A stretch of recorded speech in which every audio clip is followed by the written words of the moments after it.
wami uyahluma njengesuku, oh God. Olungileyo wami uyahluma njengesuku. Ake ngisho phakathi kwesebutho ukuthi noma nihlule kubuphi ubuhlumo, kodwa lithi izwi lenkosi olungileyo wami uyahluma njengesuku.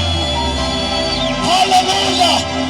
Noma kuthiwa kubuphi ubuhlumo, let me tell you ntambama, uNkulunkulu wenza le-assurance uthi olungileyo wami uyahluma njengesuku. Hallelujah. Ithina ntambama sasithandaza,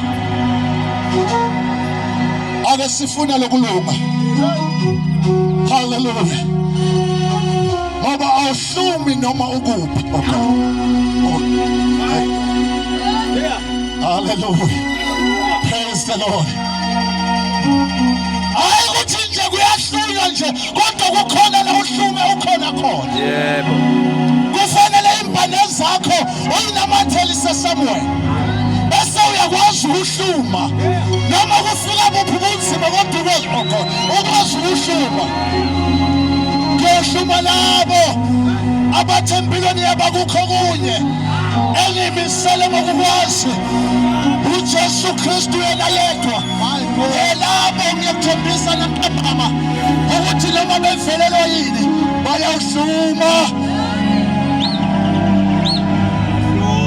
Bayahluma njengesuku. Hallelujah. Sesiyathandaza ntambama egameni likaJesu Kristu. Thanda ukukumema noma ukuphila ukhona khona ukuthi ungasithatha lesinqumo ntambama ukuthi akukho okunye ngiyakwazi ngaphandle kwaJesu Kristu yena yedwa, yena ebethele esiphambanweni. Praise the Lord. Oh yes, Lord. Ake sivale namehlo lasikhona khona.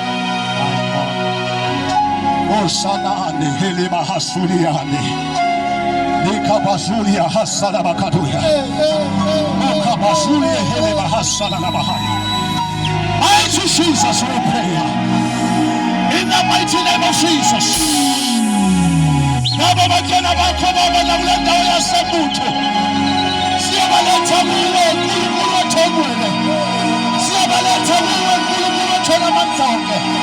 Uyisayithemba, uyisa uNkulunkulu othobele ukukwethemba ngasibakathe egameni linamandla, egameni likasheshe asobathinte baba othobele wherever they are, asobathinte uNkulunkulu othobele in the mighty name of Jesus. Touch indawo yakho uNkulunkulu othobele in the mighty name of Jesus. Hallelujah.